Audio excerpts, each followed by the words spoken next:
Assalamu alaikum ya talib, bienvenue à toi cher étudiant, chère étudiante, dans une nouvelle question de fiqh. Aujourd'hui, poursuivons l'étude des différentes impuretés des najasat dans l'islam. La question d'aujourd'hui traite sur la question du chien. Est-ce que le chien est une impureté, donc al-kalb, est-ce que c'est une najasa ou pas? Est-ce qu'il existe des divergences de la communauté scientifique autour de cette question-là? Et quels sont les arguments s'il existe des divergences? Première des choses à savoir, avant de débuter sur l'explication, il est nécessaire de savoir que pour comprendre convenablement cette vidéo, vous devez avoir visionné au préalable les fondamentaux du fiqh et principalement au niveau de la terminologie, la session de formation que nous avons fait avec la mise en perspective d'une notion fondamentale dans le fiqh, à savoir la question de ma'quliyat al-ma'na, à savoir est-ce que les actions sont intelligibles ou bien elles sont inintelligibles. Sans cela, ça va être difficile de comprendre le raisonnement principalement des malikites sur la question. Alors tout d'abord, commençons à dire qu'il existe une divergence auprès de la communauté scientifique sur la question de l'impureté du chien ou de sa pureté. L'avis majoritaire, celle qui va être partagée par les savants hanafites, mais également les savants shafi'ites et les savants hanbalites, considèrent que le chien est une impureté dans sa totalité. Petite exception chez les hanafites qui considèrent que ce qui est simplement impur, donc une najasa chez le chien, est sa salive, ce qu'on appelle en arabe l'u'ab, mais également le restant d'eau après avoir lapé dans un récipient, ce qu'on appelle en arabe sour. Très bien. Par contre, pour la majorité des savants, ils considèrent que ce chien est une impureté dans sa totalité. Donc sa salive, sa peau, sa viande, qu'il soit vivant ou qu'il soit mort. Et l'argument qui va être utilisé par la majorité, le célèbre hadith où le prophète alayhi salatu wa salam va dire, dans le sens du hadith, comme cela est rapporté par l'imam al-Bukhari, mais également Muslim, dans le Muwatta, également dans l'imam Malik, tuhuru ina ahadikum idha walagha fihi al-kalb an yaghsilahu sab'a marrat. La purification du récipient de l'un d'entre vous lorsque le chien a lapé dans ce récipient est le fait de le laver à 7 reprises. Et donc les savants se sont dit, le fait que le prophète alayhi salatu wa salam ait demandé de purifier un récipient dans lequel le chien a lapé est un indicateur de l'impureté de la bave de chien et donc par extension de l'ensemble du chien. Très bien. Par contre, ce que vous allez voir, c'est que la vision de l'imam Malik, mais pas simplement également, celle qu'on va retrouver chez l'imam Zuhri, mais également Daoud al-Zahiri, considère que le chien n'est pas impur. Pourquoi?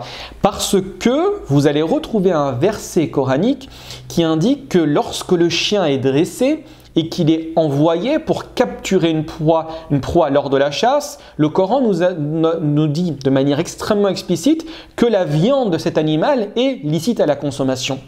Et puisqu'elle est licite après avoir été capturée par un chien de chasse et qu'il n'y a pas d'indicateur à laver cette viande-là, cela indique que cet animal est pur et donc licite à la consommation et donc par extension que la bave de chien n'est pas considérée comme impure. Donc c'est le premier argument qui va être utilisé pour dire que le chien est pur.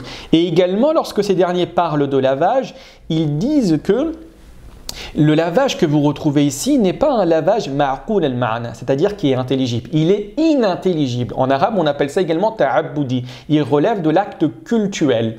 D'accord? Nous n'avons pas l'élément, nous ne savons pas la réelle motivation du législateur pour dire que nous devons laver ce récipient-là. Vous avez une tentative qui a été mise en avant par l'imam Ibn Rushd, que l'on connaît en français plus par le nom d'Averroès. Averroès, il faut le savoir, est un grand philosophe, mais également l'un des plus grands juges que le monde musulman a connu avec son livre extrêmement connu, Bidayatul Mujtahid wa Nihayatul Muqtasid, dans lequel il va faire une explication des différentes écoles de droit dans le domaine du fiqh, alors que ce soit dans le domaine des ibadat, donc des actes d'adoration, mais également des actes de la vie de tous les jours, ce qu'on appelle al-mu'amalat, et en expliquant les positions des différentes écoles doctrinales sur les questions de droit. Et donc ce dernier va dire que l'utilité de laver est simplement d'ordre médical et en aucun cas d'ordre religieux.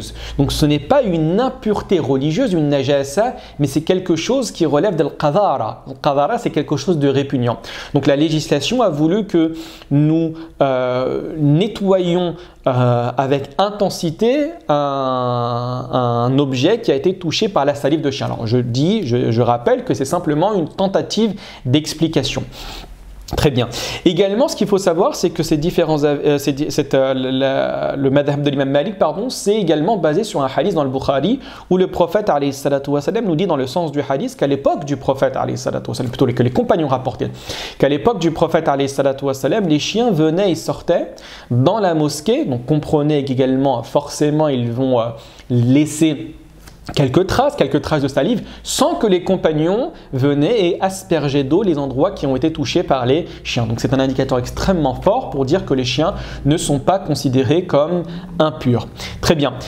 Dernière chose à savoir, barakallahu fikum, concernant cette question, c'est la position de l'un de nos professeurs, Al-Akhdal Al-Akhdari, qui considérait que la volonté du législateur, et principalement ici comprenez le législateur métaphorique, à savoir le prophète alayhi salatu wa salam, concernant le fait de laver 7 fois le récipient. Vous avez également une variante dans le Sahih d'Imam Muslim où nous est demandé de nettoyer avec de la terre. Alors l'imam Malik a refusé cet ajout en considérant que le hadith est muttarib, ce rajout est muttarib, c'est-à-dire le fait qu'il a été rapporté avec différentes version fait perdre tout crédit à cette version. D'accord? Une fois c'est lavé au début, une fois c'est à la fin, une fois c'est lavé avec directement de la terre, etc. Donc il y a une multiplicité de versions qui fait perdre tout crédit à cette version finale. En fait, la position de nos professeurs est de considérer que le prophète alayhi salatu wa salam a demandé à ce qu'on lave de cette manière-là pour l'i'nat, c'est-à-dire pour mettre dans la gêne l'individu qui va posséder un chien pour le pousser à se débarrasser du chien. Parce que vous savez que pour une grande majorité de savants, il est déconseillé, voire interdit de posséder des chiens. D'accord? Sauf dans certains cas précis, le cas de la chasse par exemple, le cas de la protection, de la sûreté, etc. Donc la législation a voulu créer des obstacles pour que la personne se débarrasse du chien et les éloigne le plus possible de sa demeure. Voilà la tentative d'explication. J'ai essayé de le faire de manière la plus simple possible pour essayer de comprendre la question de l'impureté du chien. Donc nous, la position que nous adoptons est la position de l'imam Malik, principalement en Occident, en France. On a énormément de chiens. Donc si vous allez à la mosquée, vous êtes touché par un chien, ou si le chien sautait sur vous, ça arrive plusieurs fois et vous a léché, etc., vous n'êtes pas tenu religieusement, je dis bien religieusement, de vous nettoyer avant de réaliser la prière. Vous pouvez bien évidemment prier de cette manière-là, mais médicalement, on va vous demander ou en fonction des bonnes mœurs, etc., de simplement vous nettoyer les mains et vous n'êtes pas également tenu de nettoyer vos affaires pour pouvoir prier. Voilà, barakallahu fikum, wassalamu alaikum wa rahmatullahi wa barakatuh.